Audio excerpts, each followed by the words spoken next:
Hello everyone and welcome to a new edition of our Facebook Live series. Today we're going to talk about the APE or the Applied Practice Experience. I'm joined today by Ipsita Krishnan and Dr. LeConté Dill.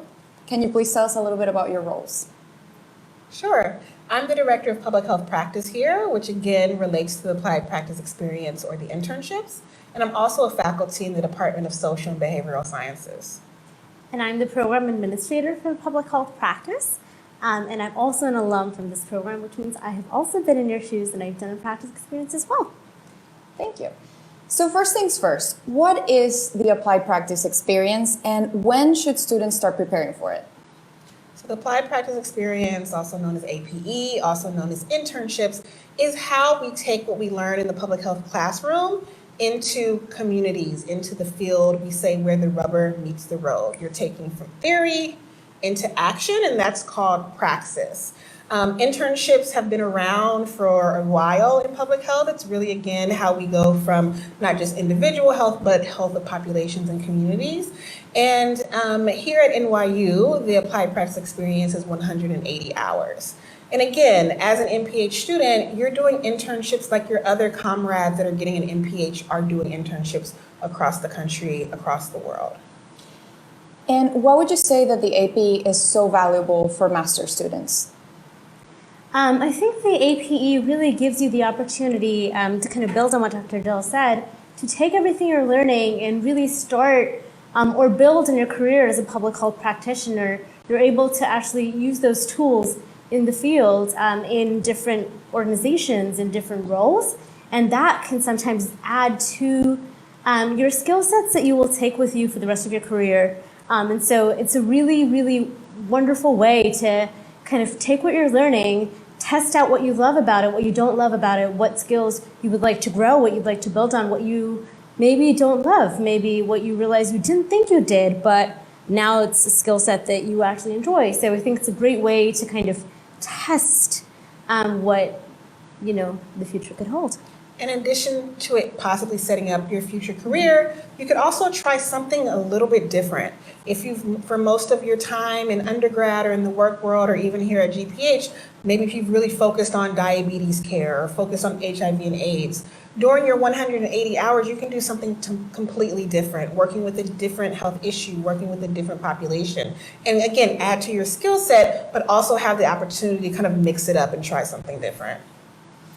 So now for the million-dollar question that most of us are wondering. So we know we have to complete the APE, but how do we find an internship? Where do we even start, and are there any resources available for us?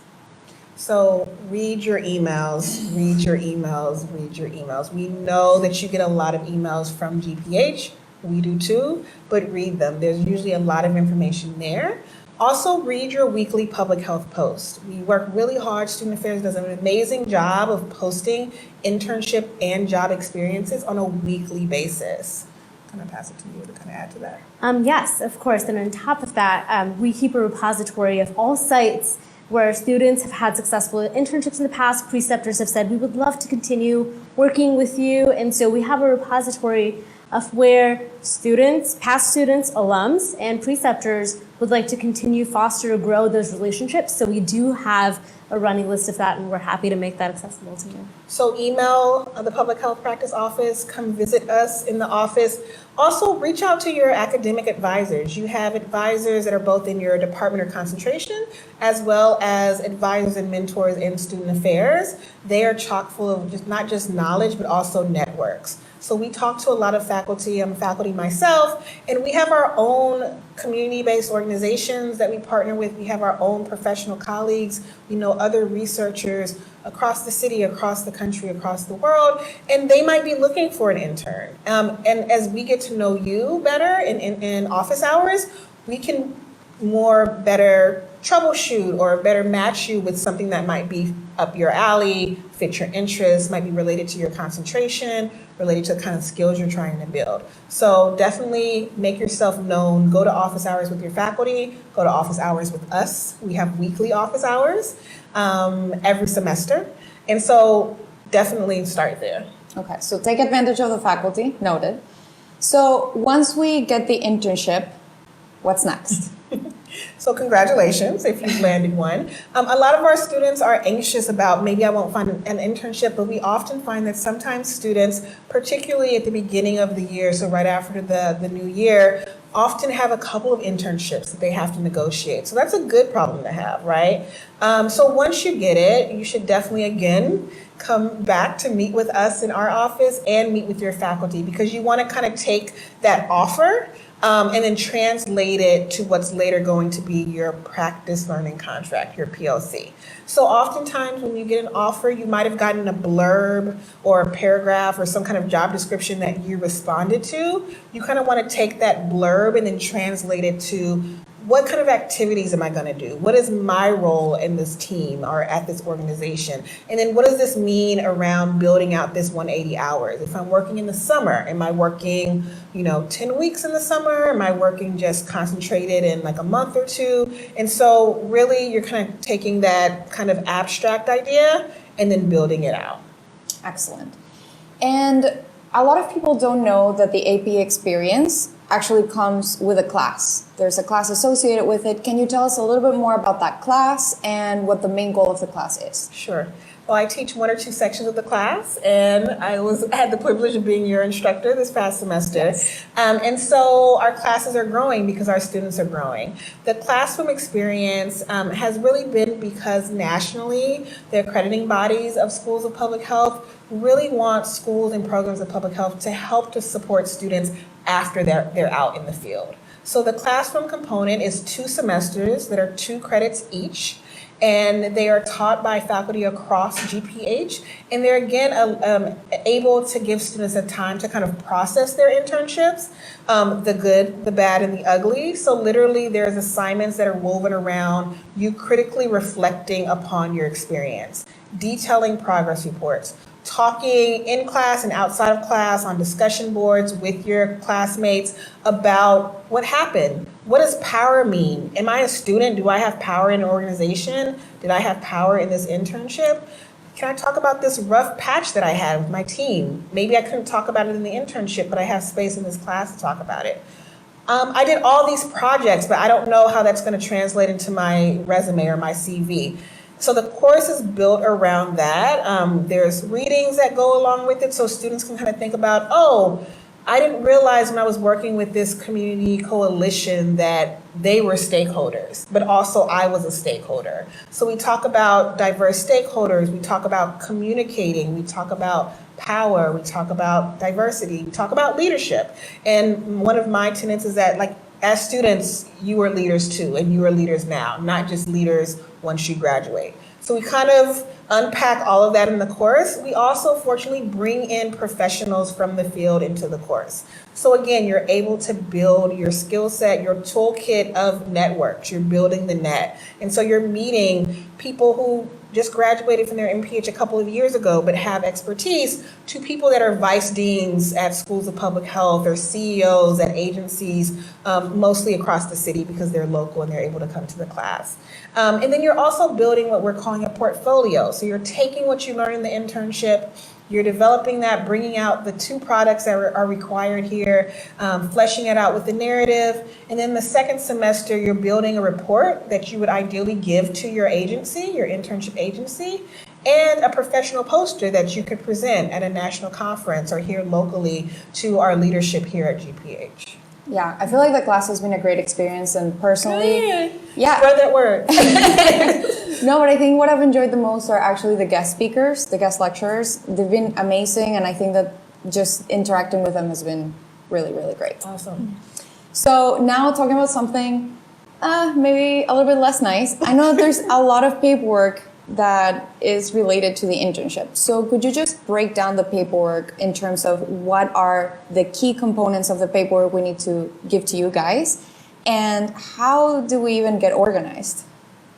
I'm happy to talk about it. So kind of the first step is you land that wonderful internship and you take and massage the knowledge and content you get through the job description, through working with us, your faculty mentor, and you put together the practice learning contract. That's kind of the beginning of your journey.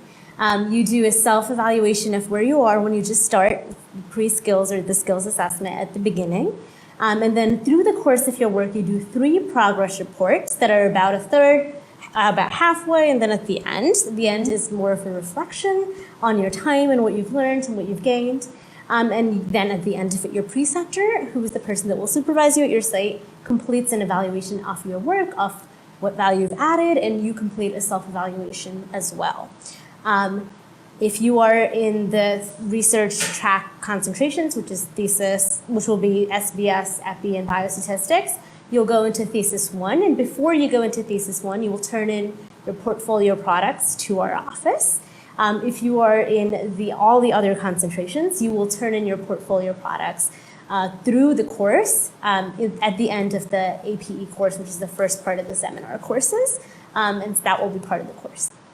So at times it seems like a lot of paperwork, and again, part of that is because we're not just kind of dealing with GPH students, we also, as a School of Public Health, are kind of reporting to our national accrediting bodies, our national peers, and other folks. And so we're just basically demonstrating, just like you have to do in class or during an evaluation, we're demonstrating that our students are competent, are confident. And so that's what the paperwork is. Also, I think that some schools of public health are requiring paperwork, 1 progress report per week. Wow. So, 10 plus progress reports. Ooh. And so we are happy that we have a scaled down version of that. You only have to do 3. And again, it lets you reflect upon your experience, but it also helps our office and your faculty know and kind of triage what's going on. So we've often found out the student is struggling at an organization, not because of the student, but because of politics at the organization. And so how can we, as administrators, step in and kind of be that buffer or liaison? Or a student is doing great and thriving at an organization, how can we highlight that? That needs to be, we need to tell communications, or we need to have their preceptor come and do a presentation. And so that's what the progress report is supposed to be about. And hopefully as you're seeing, the progress report actually helps the students do their portfolio at the end. Because again, you're being critically reflective of yourself. And relating to that paperwork, how strict are the deadlines, especially at the beginning? And the reason why I bring that up is because when I was starting out my internship, I remember that I was just sweating because I was so nervous that I wasn't going to make the deadline for my very first report. And then after talking to Ipsita and Dr. Dill, I found out that actually they're flexible. If you have a legitimate reason, they can actually accommodate a bit of a different timeline for you. Not everyone even starts internships during the summer. Some people start during the fall. So can you talk a little bit more about those timelines? Sure. So the timelines are important because we're a professional degree, we're a professional school, and we're helping to support students to be professional. But we also talk about ourselves, our office, holding students accountable. Accountable means that we have high expectations, but we're human and we are flexible. So it's holding you accountable that yes, you're going to do it, but we're not so strict that this is the end of the road, or you're not going to graduate, or, we realize that life happens, and particularly in you're not just dealing with the student, you're dealing with organizations, right. and life happens. And so we just stress being communicative, communicating with our office. We have good communication. We keep a lot of files. We keep a lot of receipts. Mm-hmm. And so as long as you talk to us, email us, if we need to get on the phone and talk to your preceptor, we'd appreciate that, versus when a student is MIA and we have to try to track you down or try to talk to your faculty advisor and try to find you.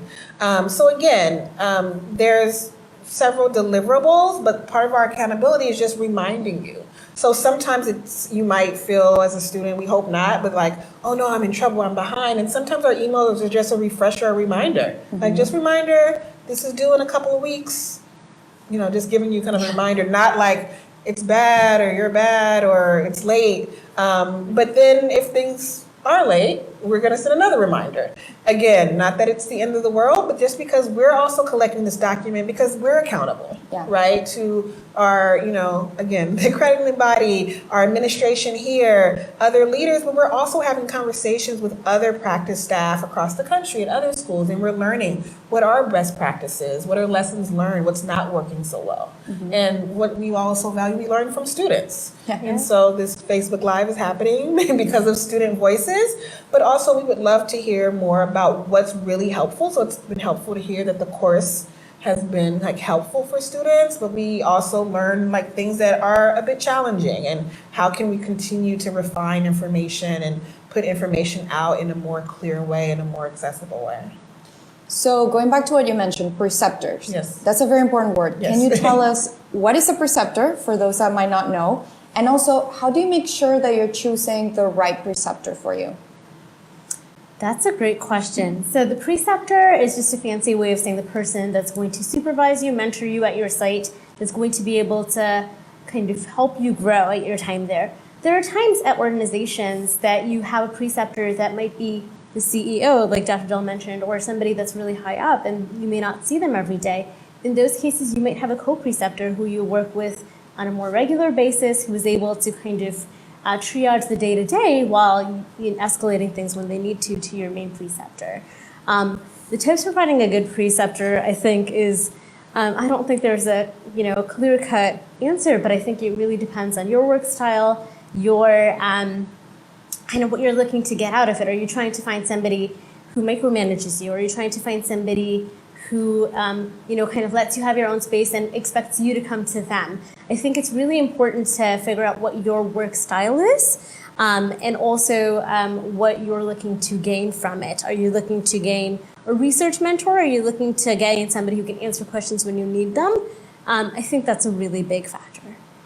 So basically tailor it to whatever your need is for that specific internship and your goals. Yeah, so definitely take some time for this whole process of searching for an internship and searching for a preceptor. Take some time to think, to journal, to imagine, what do you want during this experience, during this time in an agency? What kind of practitioner or researcher do you want to grow into? And what kind of mentor do you need to help guide you in that? Again, you're not going to find one mentor that meets everything that you need, but again, you're adding to your network, you're adding to your skill set. Sometimes a good preceptor is someone that responds to emails and will sign paperwork, or maybe they have a lot of clout in public health and they're going to open more doors for you, even though you might not see them on a day-to-day basis. And so think about what you want as you grow your kind of mentorship network during this time. And I would like to now have a quick parenthesis for some of our international students. I know that a lot of them are watching this and they're wondering, as an international student on an F1 visa, can I get paid for my internship? Yes, you can. You are eligible at an F1 visa, you're eligible for 2 CPTs. And the reason for this is, 180 is the minimum hours we have for the APE to accommodate students who may be working, who may have other other commitments outside of being full-time students. And so we don't want the hours to be a limitation. However, we don't want the hours to be a limitation for our international students. So we have worked it out with the Office of Global Services, and we are going to have 2 CPTs. What that means is you can get 1 CPT for the summer and 1 CPT for the fall, as long as they are relating back to your practicum requirement for your degree. You are able to get paid. It depends on the labor law and the organization, but you are able to get paid on an F1 visa. The J1 rules are a little more complex, and so J1 happens case by case, and we work closely with OGS for that. Mm-hmm. And if you have any questions, you should always go to OGS and talk to them directly. That's what I've learned so far. Yes. You should always talk to OGS. Yes. And now, what is the final goal of completing the APE? And I guess I would like you to talk to me about deliverables. That's a word that gets thrown around so much. Can you explain that, please? Sure. So when you're completing your 180 hours, you're going to be involved in a myriad of tasks and activities at the agency. You're probably going to come out of your 180 hours or however many hours, you might do more than that, with a lot of final products. You might present to the board of directors at the agency. You might create an abstract for a conference. You might help work on a paper for publication, and you might do many more. Our only requirement is that you come out of the experience with at least 2 products. We call them products. Sometimes we use the word deliverables. But again, you're delivering something at the end of those 180 hours.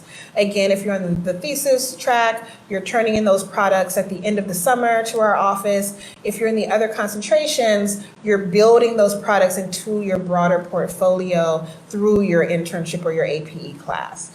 And again, those deliverables are for you. They're for GPH because we're holding you accountable to do them. But we've often found that students and alum are able to use that and leverage that when they go on the job market, which is soon after the internship, right? And so when organizations or agencies or potential employers ask you for a writing sample or a sample of your research or a sample of your applied experience, you literally have at least 2 products and the narrative and the theory around it to present. We've often found a lot of students get kind of stressed about that, but we also have found that students often have more than 2 products.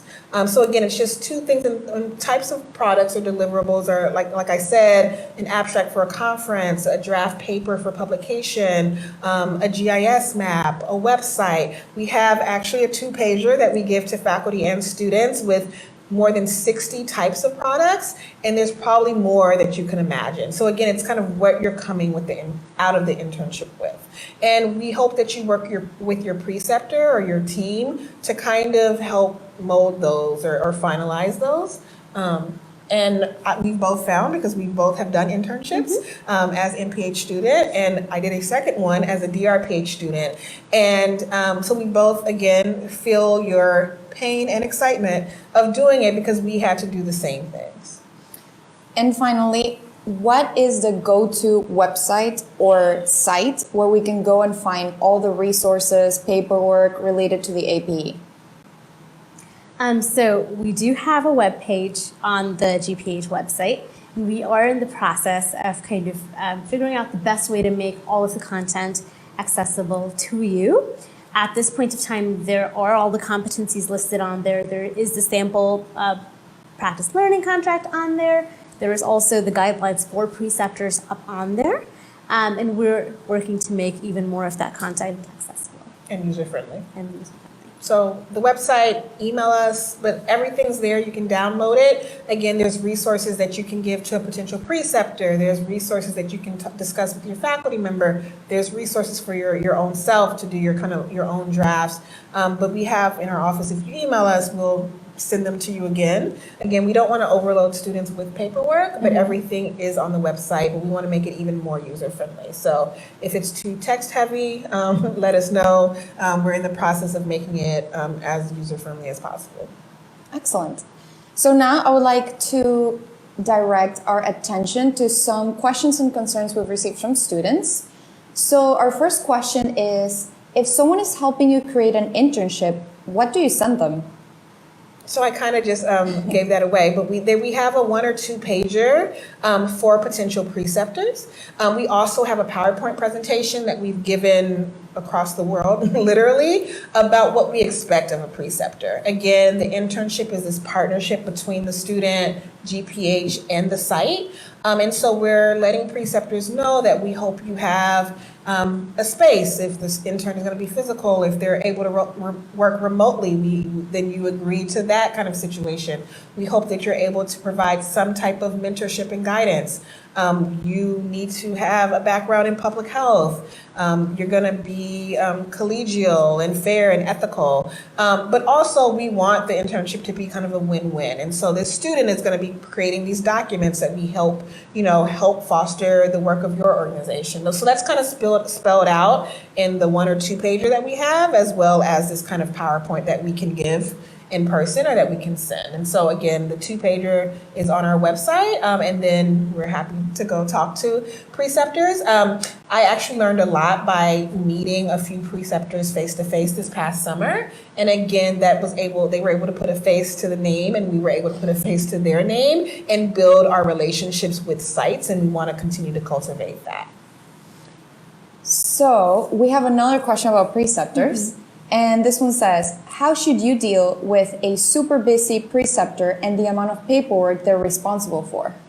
I'm happy to answer that. So the good news is the amount of paperwork they're responsible for is pretty minimal. So once they help you identify what your work is going to be, the student works with us and their faculty and does the heavy lifting off the practice learning contract. And then their preceptor will look at it and say, this looks great, or we'll tweak this, and then they sign off on it. And then really in terms of the preceptor, to us, they don't owe us anything until the end of the applied practice experience, where they do the final evaluation of the student. However, we do expect that they will be mentoring and guiding our students through the way.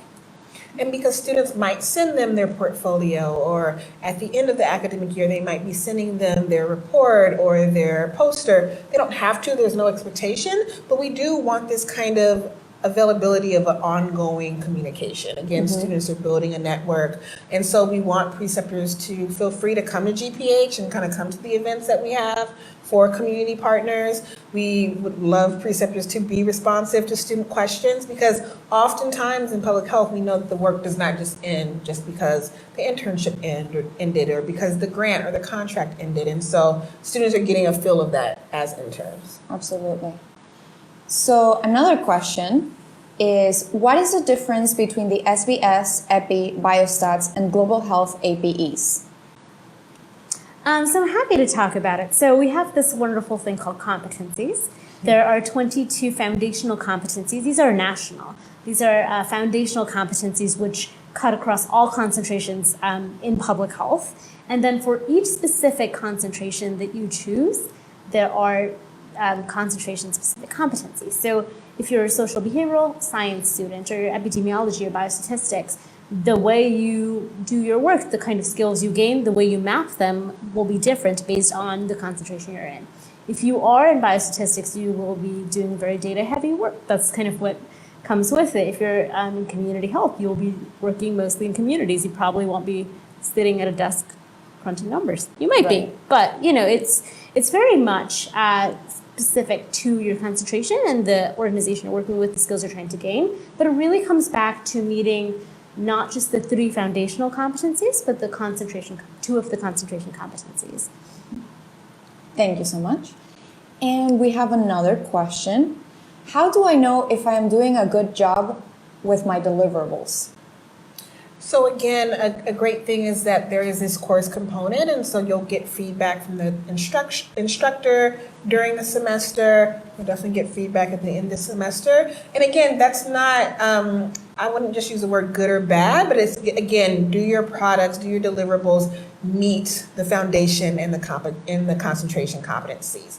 In the work that you did, were you speaking to broadly the kind of tenets of public health across the public health sciences? And then also, were you honing in a little deeper in your particular concentration? And so we're, as instructors, just holding students accountable to that.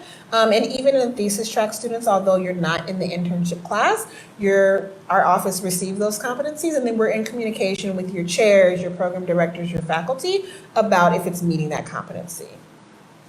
Excellent. And finally, any last piece of advice for all of our master students in terms of having a great internship experience? So I would say try to relax. We know you're stressed in general as a graduate student, but know that every person who has an MPH at least in the last 20 years or is currently getting an MPH, right, is doing an internship, is doing an applied practice experience. So you're not alone. You're literally in solidarity with folks around the country. And most importantly, you're in solidarity to us. So again, we know the pain and the excitement, and you will find one. Every student who's getting an MPH in the US from accredited school and at GPH has to do an internship. So you'll find something, you'll land. Every internship won't be great, some will be, and it'll be this mix in the middle, but you'll learn something from it. Even if you learn like you don't want to do that kind of work, or if you learn that actually you really are excited about an organization or a population, or if you learn something about yourself, the kind of practitioner or researcher that you are, that you want to be. I think that's the most important. So relax, but also trust the process. And then lastly, as much as I say relax, and I say that a lot, relax and celebrate, but also know, particularly after the holidays, so in the spring semester, you do have to be vigilant. So you do have to kind of craft out time to search, build out time to practice interviewing, even if it's just with your webcam or with a friend. Think about negotiating and then, making time to make that final decision. So relax a bit, take a little bit of pressure off yourself, but then hold yourself accountable to kind of meet the deadlines and meet the needs, but know that we're here for you. Absolutely. Thank you, Ipsita. Thank you, Dr. Dill. It was a pleasure having you. Thank you for this opportunity. Thanks for having us. And thank you for watching. We hope you enjoyed.